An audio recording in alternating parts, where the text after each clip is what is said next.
Hello everyone, আমি অঞ্জুশ্রী। আজকে আমি তোমাদের সাথে যে ব্লগটা শেয়ার করবো ওটা হচ্ছে আমার বার্থডে। সো কালকে গৌরব ডিউটিতে যাওয়ার আগে বলে দিয়ে গেছে নেক্সট ডে মর্নিংয়ে সকাল সকাল উঠে পড়বে, রেডি হয়ে থাকবে আর সঙ্গে একটা জামা কাপড় প্যাক করে নেবে। আমরা ঘুরতে যাব আর রাত্রিবেলা ওখানেই স্টে করব। বিয়ের পর এটা আমার ফার্স্ট বার্থডে, তো বরের কাছ থেকে একটু তো এক্সপেকটেশনস রাখছি, he will do something special for me. ও কী প্ল্যান করেছে, কোথায় নিয়ে যাবে সেই ব্যাপারে আমাকে কিচ্ছু বলেনি, তাই সারপ্রাইজের কথা ভেবে আমারও একটু ভেতরে ভেতরে এক্সাইটমেন্ট হচ্ছে। আজকে সারাদিনে খাওয়ার প্ল্যান বলেছে বাইরেই আছে, তাই রান্না বান্নার ঝামেলা নেই। যেহেতু সকালবেলা বেরোতে হবে তাই সমস্ত বাসন আমি রাত্রিবেলায় মেজে রেখে দিয়েছিলাম, কারণ সকালবেলা ঘুম থেকে উঠলে আমার প্রচণ্ড লেজি লাগে। এখানে আসার পরে যখন প্রথম ক্যান্টিনে যাই তখন এই গ্রিন টিটা পেয়েছিলাম। এর মধ্যে দেওয়া রয়েছে লেমন গ্রাস, জিঞ্জার আর মিন্টের ফ্লেভার, তাই খেতে বেশ দারুণ লাগে। সো লাস্ট 5 মাস ধরে আমি এই গ্রিন টিটাই খাচ্ছি। আমার চাও রেডি, এদিকে গৌরবও অফিস থেকে চলে এসছে। আমাকে বলেছিল একটা জামা কাপড় প্যাক করবে, আর আমি পুরো গোটা আলমারি নামিয়ে নিয়ে এসেছি, দেখতেই পাচ্ছ। আই থিঙ্ক প্রতিটা মেয়ের এটাই হয়, কোথাও যাওয়ার আগে কী পরবে ডিসাইড করতে পারে না। সব কিছু আগের দিন রাত্রিবেলা থেকে গোছানোর পরেও আমি লাস্ট টাইমে লেট হয়ে যাই, তাই বরের কাছে সেই থেকে তাড়া শুনছি। দেরি না করে চটপট তালাটা মেরে নিচে যাচ্ছি, ও নিচে অলরেডি গাড়ি নিয়ে ওয়েট করছে। হ্যাঁ, আমরা এই বাড়িটার সেকেন্ড ফ্লোরে থাকি। এই সিঁড়িটা এতটাই খারাপ, ফার্স্ট টাইম যখন এসেছিলাম মনে হচ্ছিল ঠিক যেন স্বর্গের ওপর উঠছি। এই যে আমাদের রাস্তার সাথে আমাদের স্কুটিও রেডি। তোমরা তো ভাবছো মাথায় রুমাল বেঁধেছি কেন, অ্যাকচুয়ালি যে কটা চুল ছিল মাথায়, এই হেলমেট পরে পরে সে কটা চুল উঠে আসছে, তার জন্য রুমাল দিয়ে চুলটাকে আমি সিকিওর করে নিই।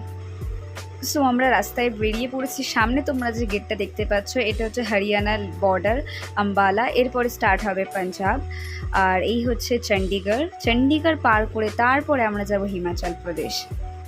আফটার আ লং ড্রাইভ, দুটো পরপর স্টেট পার করে আমরা হাফ রাস্তায় এসে থেমেছি কৌশল্যা ড্যামের কাছে, এই ধাবাটার সামনে। এখানে আমরা সকালবেলার ব্রেকফাস্ট করব, তারপরে আমরা আবার বাকি জার্নিটা কন্টিনিউ করব। সকালবেলার ব্রেকফাস্টে রয়েছে আলুর পরাঠা। তোমরা যদি কেউ হরিয়ানা বা পাঞ্জাবে এসো, আলু পরোটা খেতে কোনো দিন মিস করো না, কারণ পরোটার উপরে যে এত বড় একটা বাটারের কিউব দেয়, wow, just top of the world. ব্রেকফাস্টটা এত টেস্টি ছিল, পুরো পেট ঠেসে খেয়ে নিয়েছে। এখন স্কুটিতে করে বাকি রাস্তাটা কি করে যাব ভাবছি। Finally the adventure begins. দেখতেই পাচ্ছ এখন থেকে কি সুন্দর ভিউজ স্টার্ট হয়ে গেছে। আর ওই যে সামনে তোমরা গেটটা দেখতে পাচ্ছ, ওটাই হচ্ছে হিমাচল প্রদেশের এন্ট্রান্স।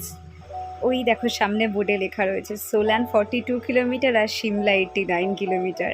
আমরা অনেকটা কাছে চলে এসেছি সিমলার, কিন্তু আমরা সিমলা যাচ্ছি না, আমরা পারওয়ানু হয়ে কাসাওলিতে যাচ্ছি।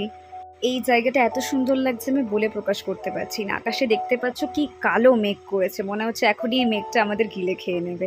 রাস্তায় কোনো গাড়ি দেখতে পাচ্ছি না, আর পাহাড়ের একদম ডিপ খাই, প্রপার অ্যাডভেঞ্চারাস জার্নি হচ্ছে। আমরা আমাদের রিসর্টে চলে এসেছি সফর মেনি। আমি তো এটাও জানতাম না ও আমার জন্য একটা রিসর্ট বুক করেছে। মানে আমি ভীষণ ভীষণ এক্সাইটেড। এখনই মনে হচ্ছে বৃষ্টিটা নামবে। আমরা একদম পারফেক্ট টাইমে রিসর্টে এন্ট্রি করেছি। তোমাদেরকে বলতে বলতে অলরেডি বৃষ্টি স্টার্ট হয়ে গেছে, 1-2 ফোঁটা করে পড়া শুরুও করে দিয়েছে। আমরা এখন এদের ডাইনিং প্লেসে ওয়েট করছি। ওরা আমাদের রুমটাকে ততক্ষণ রেডি করছে। আমি যে কি বলে আমার বরকে ধন্যবাদ জানাবো আমি জানি না। ও আমার মনটা এত খুশি করে দিয়েছে, কারণ আমি খুব আপসেট ছিলাম, বাড়ি থেকে এতটা দূরে রয়েছি। But thank you so much my dear husband. এখন দুপুর 1টা বাজতে চায়, দেখতে পাচ্ছ কীরকম ঝুমঝুম করে বৃষ্টি স্টার্ট হয়ে গেছে। আমরা এখন আমাদের রুমে যাচ্ছি। আমাদের রুমটা আই থিঙ্ক 2তলায় রয়েছে নিচে। আর বাকি ব্লগটা পার্ট 2তে আমি শেয়ার করব। এখন প্রচণ্ড টায়ার্ড আছি, এখন একটু আমি ফ্রেশ হয়ে রেস্ট নিয়ে নিই। আবার দেখা হবে নেক্সট ব্লগে। বাই।